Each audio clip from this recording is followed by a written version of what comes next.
Welcome back, everybody. It's Mark. Well, I'm on version 3 of the mount for the Livescope on the Terrova. I just kind of wanted to figure it out and make one by myself with stuff I had laying around. The first two examples, version 1 was a pole mount mounted with some Scotty gear. What I didn't like about it was, and there's some video of what it looks like right here. But I had it on this Scotty mount turned out, basically facing forward.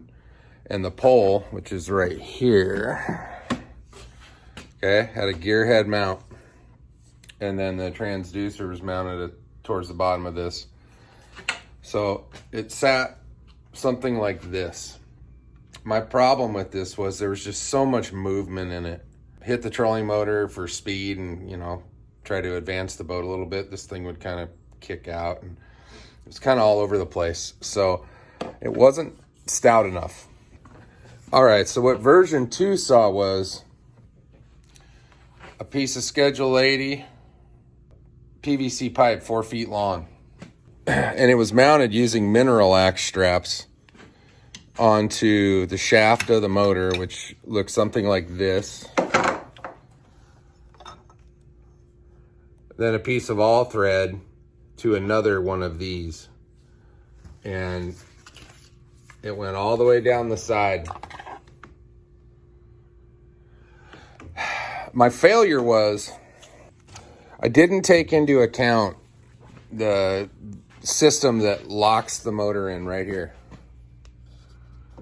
So, my all thread was too short, and when I went to deploy the motor, it goes down in between these. It goes down in between this. And when I would turn the motor, the PVC pipe would hit the sides of this, and it was just not good. I had about a 30% turning radius either direction, and it was a fail. So the next idea I had was basically same thing, a 2-inch strap to a 5-inch piece of all thread, which goes to a piece of shallow strut. Now, we got 2 straps here, and then the Garmin unit itself. And that's it. This thing's about, I'm guessing, but it's about 16 inches long. Now, the key to all of this is, according to the book, you need to be 7 inches above the head of this motor. And I believe it's for interference issues and vision, the way that this sees. I don't know. I could be wrong. I have used this one time, and so far this is the best method. You can spin the motor around. Now, mind you, a lot of this was temporary because I didn't know if it was going to work.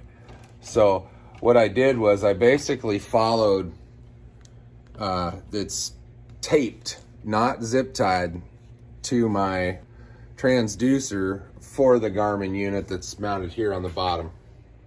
You guys have all seen that video on this bike lock situation that I've had going now for well over a year, and it's flawless.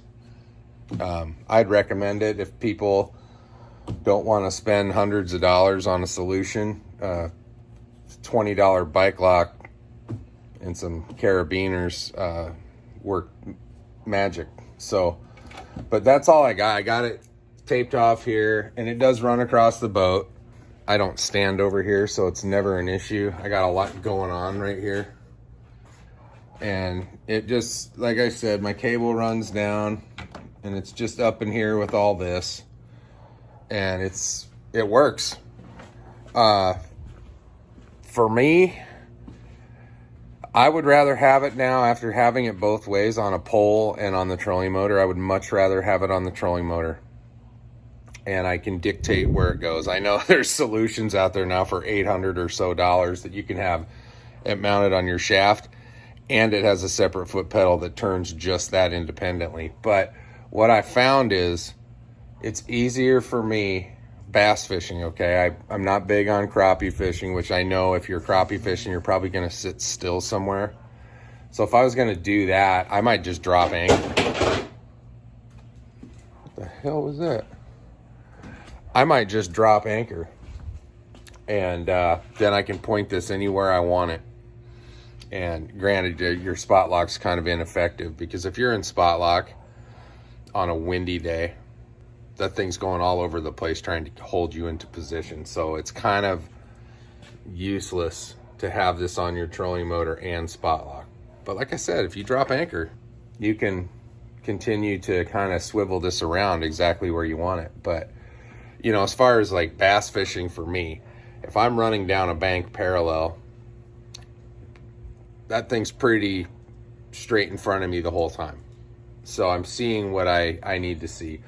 The next big thing is just fine tuning it. And what I have found, and I'm no expert, I've only been out in the water and used this thing probably 5 or 6 times, that 2 of those days were just an auto, just whatever the default settings were. And then I started messing around with them. And what I've noticed is almost every time you go out, you need to adjust it.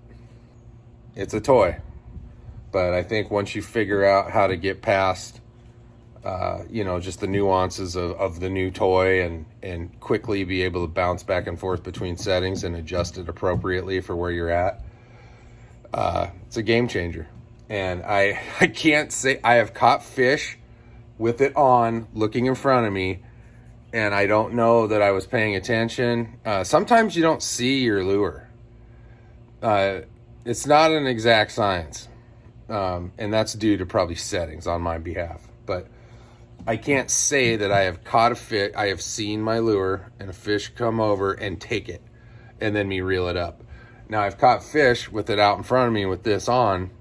I think I stopped looking at that when I hooked the fish. So anyway, that's where I'm at. I think I'm going to stick with this for a while and see what happens. I have full capability to spin this 360 the way this is mounted. So, not that I'm going to spin it around behind me, but you might someday. The next thing I'm going to do is fool around with the 3 different modes of, you know, the angle. So right now I've been doing it in forward mode, so it's seeing basically out and down. I don't know, I keep it around 30 feet, and then if I'm real shallow, I bring it way closer. But I'm still trying to figure out what I'm looking at, because some days you see your lure, like I said, you see your lure real well, and some you don't see it until it's like 10 feet in front of the boat. So this is all getting used to. But yeah, you got, right now I'm in forward mode. Then, you know, to go to downward mode, there's this, basically this is now facing straight down, and to get the perspective view, you turn this whole bracket up, and basically this thing is sitting like this now, looking out. So it's a work in progress. I'm having fun with it. The weather's so cold here. I'm probably not going to go out. Maybe Monday, or no, excuse me. No, I won't. It'll either be Sunday or not at all. I'm just toying around with it, seeing what works best, and then I will fine tune all this mess. I mean, it's not really a mess, but cable management. It is important, but for now, a lot of this is temporary, just trying to find a solution that works best. And so far, this is the way. If this continues to be a successful situation here, and mind you, this cost about, $15 worth of stuff. If everything is good here after some outings, I will probably put new hardware in and use some sort of thread lock, just depending on what I got laying around. So at any rate, I know you guys are interested, but that's where I'm at with this right now. It's working pretty good. Here, let's deploy it real quick. But that's what it looks like. Got this loop right here. You do have to be mindful because it is sticking out in front of this, but I won't use this in shallow water or places where I know I'm going to run into stuff. This is more for out in open water. If I'm topwater fishing, I know there's people that made videos going, is this good for topwater? Yeah, kind of. But most of the time I'm doing that, I'm in 5 feet or less of water. And for me, this isn't even going to be an option. I won't even look at this. I probably have it on 2D sonar just so I know the depth of where I'm at, so I don't bury my trolling motor. This is something I bought to learn how to fish in open water and out in deeper water, and maybe some shelf ledge type fishing, where I can sit there and look at the shore and see that incline and how I want to bounce my lure, and if there's fish holding on boulders on that. That's it. Clamp, all thread, clamp, unistrut, 2 clamps, and then this guy, and it works. Anyway, hope you guys are having a great day. Have a great weekend. I'll see you in the future.